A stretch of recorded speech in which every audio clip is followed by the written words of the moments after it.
Hello students, जैसे कि आप जानते हैं आहार के दो प्रकार के घटक होते हैं। एक होते हैं आहार के पोषक घटक, दूसरे होते हैं आहार के गैर पोषक तत्व। पहले प्रकार के यानी कि आहार के पोषक तत्व हम पिछले वीडियोस में पढ़ चुके हैं, देख चुके हैं। आज के इस वीडियो में हम आहार के गैर पोषक घटक देखेंगे और इन घटकों में से जल पर चर्चा करेंगे। चलिए सबसे पहले ये जान लेते हैं कि आहार के गैर पोषक तत्व किसे कहते हैं। आहार के गैर पोषक घटक वह घटक होते हैं जो कैलोरी अथवा ऊर्जा उपलब्ध नहीं कराते, परंतु ये शरीर के लिए आवश्यक होते हैं। हमारे आहार में इन घटकों की उपस्थिति शारीरिक अंगों या तंत्रों की क्रियाओं हेतु अत्यंत महत्वपूर्ण है। जैसे कि पानी है, हमारे शरीर में जो भी पोषक तत्व जाते हैं वो पानी के माध्यम से ही सभी कोशिकाओं तक पहुंचते हैं। तो इस तरीके से ये शारीरिक अंगों और तंत्रों की क्रियाओं के लिए बहुत महत्वपूर्ण है। फॉक यानी कि फाइबर, पानी, रंग, सुगंध और फफूंदी नाशकों के अवशेष इत्यादि जैसे हजारों ऐसे गैर पोषक घटक हैं जो हम आहार में लेते हैं। वास्तव में आहार के बहुत से गैर पोषक तत्व ऐसे होते हैं जिन्हें आसानी से पहचाना जा सकता है। यद्यपि आहार में बहुत से ऐसे गैर पोषक तत्व भी होते हैं जो अभी मिलना प्रारंभ हुए हैं। बहुत से ऐसे फाइटोरसायन भी हैं जो हमारे लिए लाभदायक भी हो सकते हैं और हानिकारक भी हो सकते हैं। फाइटोकेमिकल्स ऐसे मिश्रण होते हैं जो प्राकृतिक रूप से पौधों में घटित होते हैं। मुख्य रूप से इस शब्द का इस्तेमाल उन मिश्रणों के लिए होता है जो मानव स्वास्थ्य को प्रभावित कर सकते हैं। तो ऐसे फाइटोरसायन हमारे लिए हानिकारक भी हो सकते हैं और कुछ लाभदायक भी होते हैं। इनमें से कुछ ऐसे भी हैं जो कैंसर जनकों अथवा बढ़ावा देने वाले तत्वों की रोकथाम करते हैं, यानी कि फायदा देते हैं। जल फाइबर, रंग यौगिक, स्वाद यौगिक व पादप यौगिक, ये सब प्रमुख गैर पोषक घटक हैं। चलिए इसको अब इंग्लिश में देख लेते हैं। Non nutritional components of the diet are those components that do not provide calories or energy but are essential for the body. There are also many phytochemicals that can be beneficial for us as well as harmful. Water, fiber, color compounds, flavor compounds and plant compounds are the main non-nutritive components. चलिए अब जल पर चर्चा करते हैं। जल आहार का आवश्यक ही नहीं अपितु अनिवार्य घटक है, बहुत जरूरी है। यह भी एक यौगिक है जो 2:1 के अनुपात में हाइड्रोजन तथा ऑक्सीजन तत्वों से मिलकर बना है।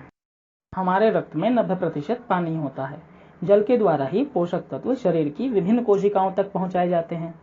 यह अपशिष्ट पदार्थों को भी शरीर से बाहर भेजने में महत्वपूर्ण भूमिका निभाता है। अपशिष्ट पदार्थ मतलब उत्सर्जी पदार्थ जो हमारे लिए बेकार और विषैले होते हैं। होता क्या है कि उपापचयी क्रियाएं जो होती हैं, मेटाबॉलिक क्रियाएं जो होती हैं, उनके फलस्वरूप कुछ विषैले पदार्थ बन जाते हैं जो हमारे शरीर के किसी काम के लिए नहीं होते, जैसे carbon dioxide, ammonia, urea, uric acid. तो इन पदार्थों को बाहर निकालने में भी जल महत्वपूर्ण भूमिका निभाता है। यह शरीर के तापमान को भी नियंत्रित करता है। आप कोई मेहनत का काम करते हैं तो आप देखते हैं आपके शरीर का टेम्परेचर बढ़ जाता है। उसे कम करने के लिए ये पसीना बन के बाहर आता है।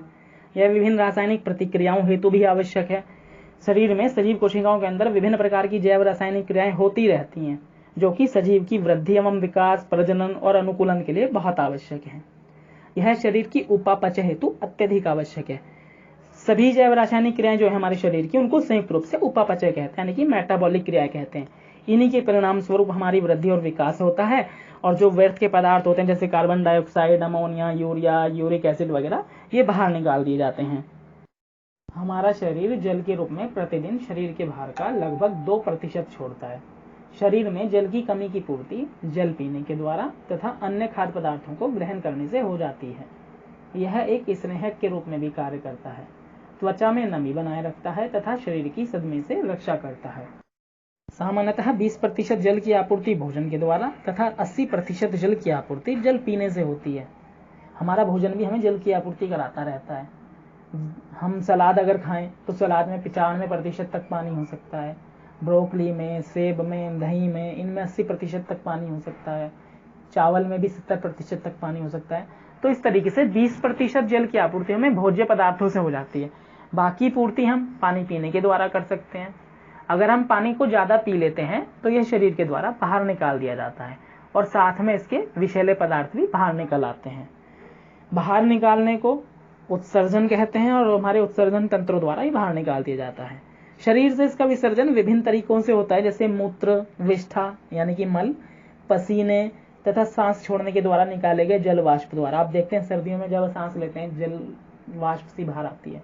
तो इस तरीके से भी पानी शरीर से बाहर आता है। यूनिसेफ का कहना है कि पानी वृहद पोषक तत्वों में सम्मिलित नहीं है, जबकि संयुक्त राज्य आहार संगठन इसे वृहद पोषक तत्वों के एक हिस्से के रूप में सम्मिलित करता है। वस्तुतः वृहद पोषक तत्व यानी कि मैक्रोन्यूट्रिएंट्स अधिक मात्रा में प्रयोग होते हैं, इसे भी अधिक मात्रा में लिया जाता है। तो यह भी माना जा सकता है कि यह एक वृहद पोषक तत्व का ही एक भाग हो सकता है। यद्यपि यह स्वयं अपनी कैलोरी अथवा ऊर्जा नहीं रखता, तथापि अन्य पोषक तत्वों को जो शरीर को ऊर्जा और कैलोरी देते हैं उनको शरीर की कोशिकाओं तक पहुंचाने में मदद करता है। जल की शरीर में कमी होते ही शरीर की क्रियात्मक क्षमता पर तत्काल प्रतिकूल प्रभाव पड़ता है। इस प्रकार इसे गैर पोषक घटकों में भी शामिल किया जा सकता है, क्योंकि गैर पोषक तत्व आहार के वे तत्व होते हैं जो कैलोरी अथवा ऊर्जा उपलब्ध नहीं कराते हैं। जो भी हो, जल भोजन का एक अत्यंत आवश्यक तत्व है और जीवन का आधार तत्व है, जिसकी मात्रा हमारे शरीर में 70% तथा रक्त में 90% होती है। इस प्रकार हमारे विचार से इसकी गिनती आहार के वृहद पोषक तत्वों तथा गैर पोषक तत्वों दोनों में की जा सकती है। आइए इसको इंग्लिश में देख लेते हैं। Water is a compound composed of hydrogen and oxygen elements in the ratio 2:1. Almost 2/3 of our body is made up of water, and the blood contains 90% water. Water helps us to function well and maintain our body temperature. Nutrients are transported to various cells of the body through water. It also plays an important role in sending out waste materials from the body through urine, sweat and breath. तो students, इस video में इतना ही। Fibre, रंग यौगिक, स्वाद यौगिक और पादप यौगिक को हम अगले वीडियो में देखेंगे। Thank you, have a nice day.